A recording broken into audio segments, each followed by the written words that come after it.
Enquanto o Rui Costa diz que tem espaço para negociação, o ministro Padilha, que está ali no dia a dia, na lida com o Congresso Nacional, ele foi muito mais pragmático e realista.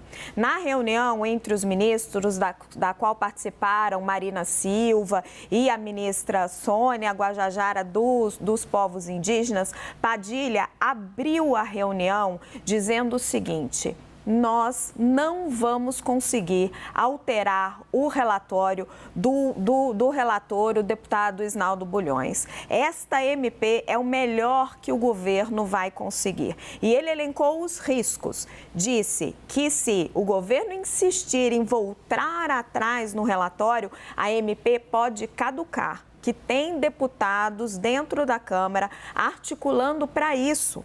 E isso é um risco expressivo para o governo. Essa MP expira na quarta-feira, porque o Supremo Tribunal Federal já determinou que não podem ser colocadas na mesma legislação, no mesmo ano legislativo, duas MPs sobre o mesmo tema. O governo Lula perderia, então, uma série de ministérios. Outro ponto que Padilha colocou: do jeito que está sendo feito, o Ministério do Meio Ambiente está perdendo alguns pontos para o Ministério da Gestão, como, por exemplo, o cadastro ali ambiental, mas não pode não perder as atribuições. Basta ali uma medida da ministra Esther para que essas atribuições voltem para o Ministério do Meio Ambiente. A mesma coisa pode acontecer no caso do Ministério dos Povos Indígenas e do Ministério da Justiça. O Congresso tem coisa muito pior preparada. Ele tem preparado tirar atribuições do Ministério do Meio Ambiente e jogar direto no Ministério da Agricultura, com uma redação que não deixe brecha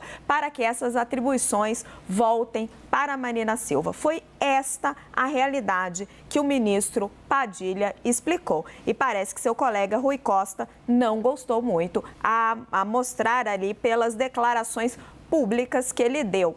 Tainá também tem bastidor do lado do Congresso Nacional. Isso mesmo, Raquel. O Planalto agora está em alerta e coloca no radar um risco da esplanada ser desfeita por causa dessas negociações da MP da reestruturação.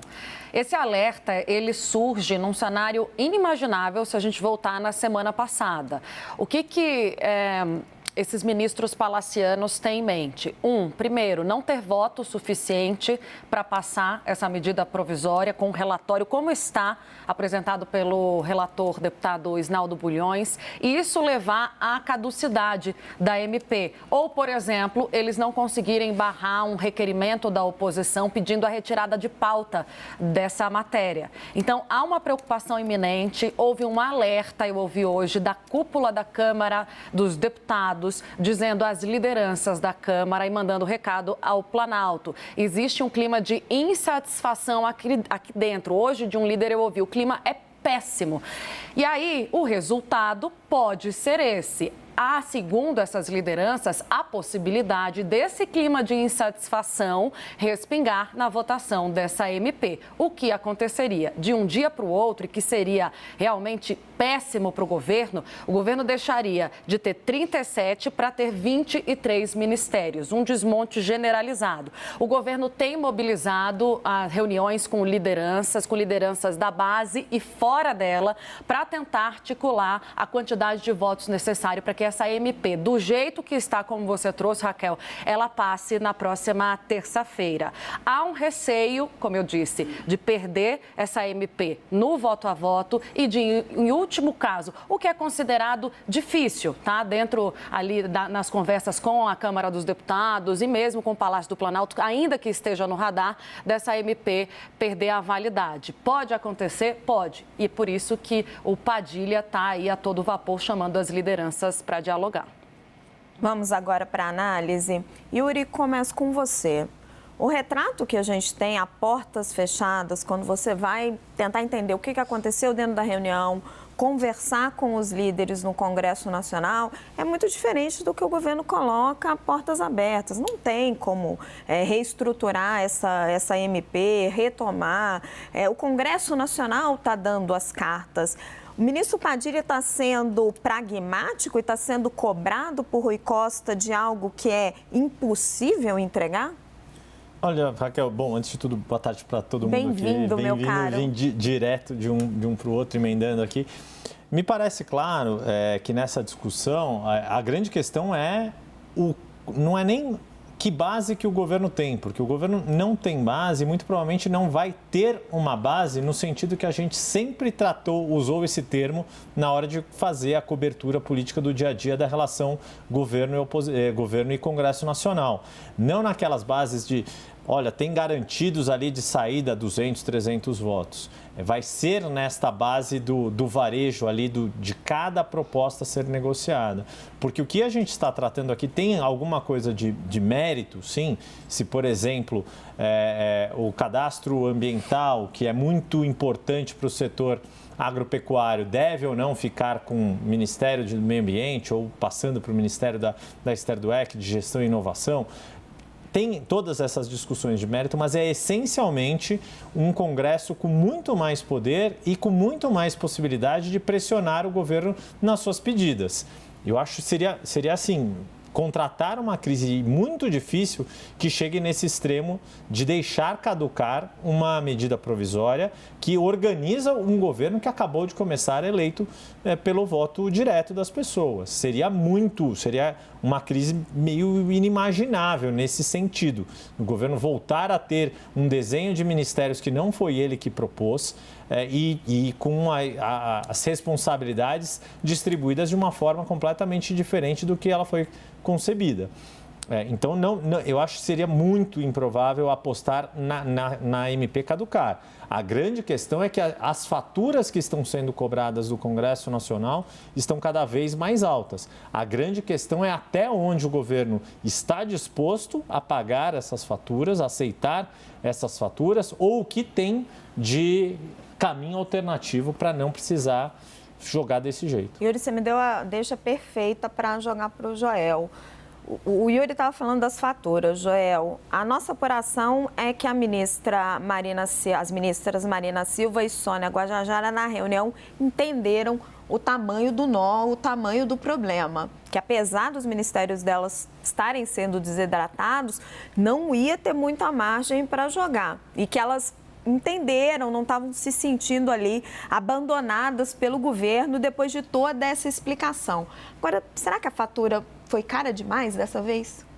Raquel, eu estou impressionado em como o executivo parece assim fraco, né? Absolutamente sem poder na relação com o Congresso. A gente está vendo o governo de joelhos, não para passar um grande projeto de mudança do país, um governo de joelhos para ter a possibilidade de organizar de acordo com a forma que ele julga melhor, de se organizar. O executivo pedindo para o Congresso, por favor, deixe eu me auto-organizar.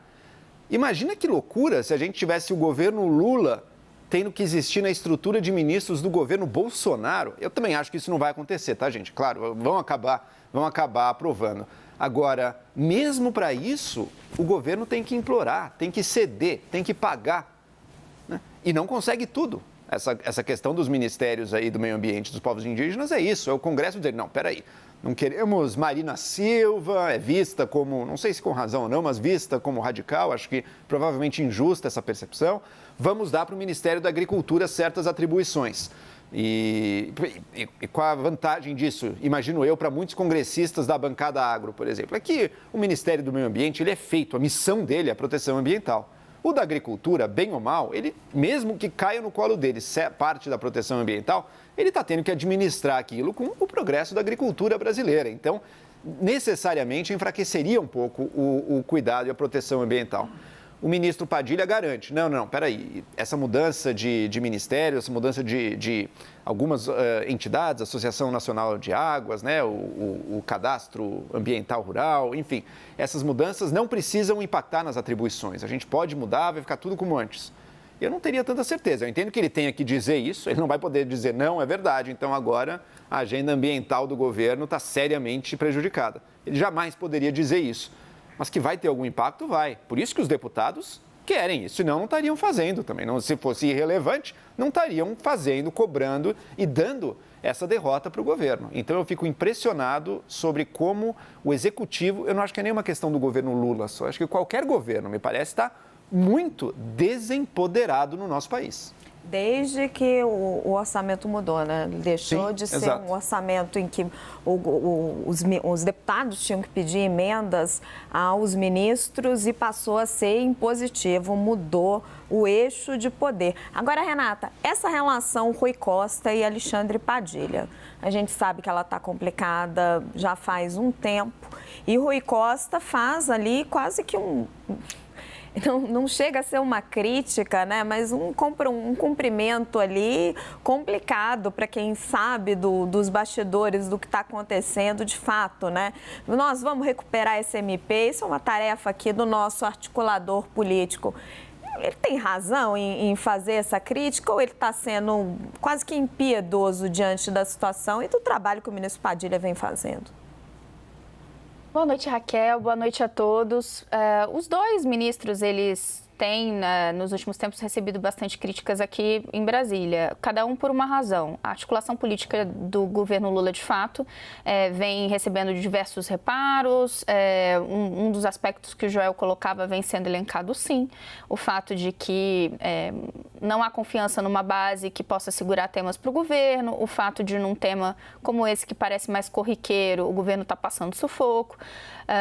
E por aí vai. O mesmo acontece no caso da Casa Civil, muita gente reclamando do perfil do ministro Rui Costa, não sendo um cara tão ali aberto para receber parlamentares e por aí vai. Não que isso seja também algo que não aconteça, vou colocar um termo mais corriqueiro, de um chororô que os parlamentares não façam em todos os governos. Os parlamentares sempre querem um acesso mais facilitado aos tomadores de decisão e os ministros palacianos, eles geralmente são alvo preferencial desse tipo de queixa. Mas isso tem acontecido. Quando a gente fala de uma medida provisória que está tramitando no Congresso e que o governo está anunciando que, eventualmente, pelo menos de público, né, que é o que a Raquel disse, que nos bastidores o discurso é outro, mas de público dizendo que vai tentar agir e ele apontar para o ministro da Articulação Política é um caminho meio lógico. Isso não deixa, claro, de acabar colocando ele ali numa situação complicada, ainda mais se a gente considerar que, como a Raquel nos diz, ele está pensando outra coisa. Então, se o ministro, considerando que o ministro Rui Costa ouviu tudo que o Padilha disse, como a Raquel nos relatou, e na frente das pessoas, né, da imprensa, diz outra coisa, diz que ele vai consertar, realmente é uma situação, no mínimo, um pouco estranha. O que fica evidente é que o governo está procurando um discurso para dizer que não deixou passar essa história, é barato, não vai deixar suas ministras desprotegidas. Eu acho o saldo dessa história toda muito ruim, porque ainda que o governo tivesse a avaliação de que não tinha o que fazer, o relatório que foi apresentado pelo deputado Isnaldo Bulhões era o melhor possível de se alcançar. Tem maneiras e maneiras de se fazer isso.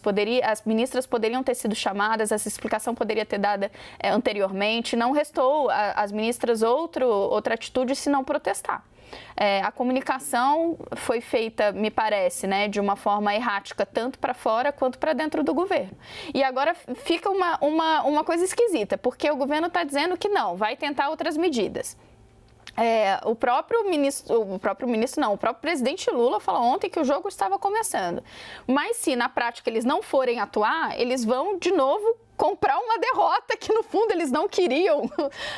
Tá uma coisa meio estranha, né? O que, aparentemente, eles estão dizendo, como a Raquel nos traz nos bastidores, está muito descasado com o discurso público. Isso, no final, não pode se reverter em algo positivo para o governo, porque ele está contratando, então, uma nova derrota, caso ele não se empenhe em reverter isso, no fim, lá no Congresso.